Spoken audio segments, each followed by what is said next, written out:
What's up guys, how is it going? So today we're gonna be finally covering the third inversion minor 6. Okay, we covered the root position, we covered the first and the second. Today we're gonna be covering the third, and then after this we pretty much covered all the fundamental chord types pretty much, except for the diminished. Why? Because I need to study it a bit more, and then once I'm confident with it, I can show you some tutorials and shortcuts. Minor 6 third inversion. So we covered the root position, we covered the first, the second. Today we're gonna do the third. Let's do it in C. So I'm going to take for granted you already know all your degrees. So in C, 1, 2, 3, 4, 5, 6, 7, and then back to the octave.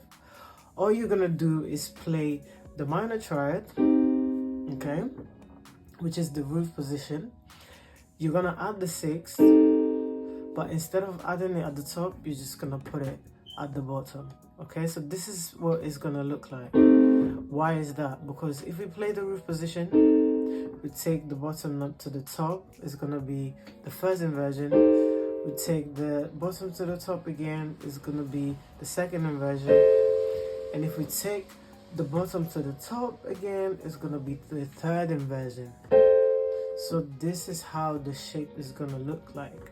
Now, all you have to do is absolutely know the shape of all your minor triads, and then the additional step is just to add that 6th degree, which I already know it's A.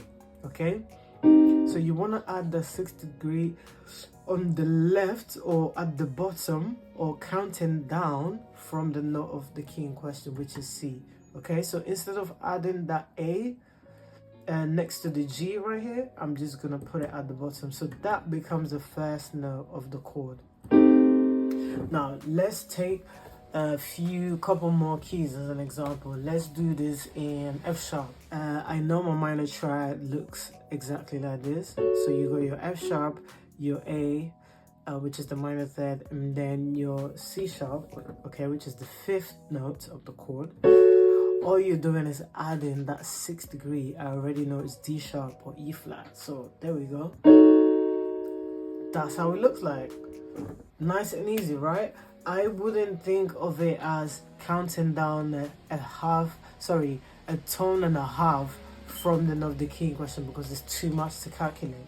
If I were you, I would memorize all the degrees and all the keys. How does this happen? When you know your scale, your major scales, like literally you can nail them down. This will make it easy for you to identify degrees in all keys. If I pick another key, for example, let's do D. I know my minor triad D looks like D, F, and A. All I'm doing is adding the 6th note, which I already know is B. See how it's simple? Now, fingering wise, you guys should know how to do this already. It's pretty much the same for all chord types. You can play your first note with the index, middle on the 3rd note, and on the 5th you can use the pinky, and then you can use that thumb to add that 6th. Okay, so this is what it's gonna look like. Remember, you can always swap the 3rd finger with the 4th, whatever works for you. There's no right or wrong. And on the left, we're gonna do something similar, but we're just using the pinky for the 6th note, ring or middle for the 1st degree or notes of the key. The 3rd note, minor 3rd, will be the F, and I'll use my index. And then for my 5th degree, which is the A in D, I will use my thumb. Okay, so this is how it's gonna look like, either this or this. So I hope that makes sense. Now I'm gonna play it in all keys as per usual, and then I'm gonna play chromatically up and down so you can see how it looks like.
Thanks for watching. I hope you enjoyed it.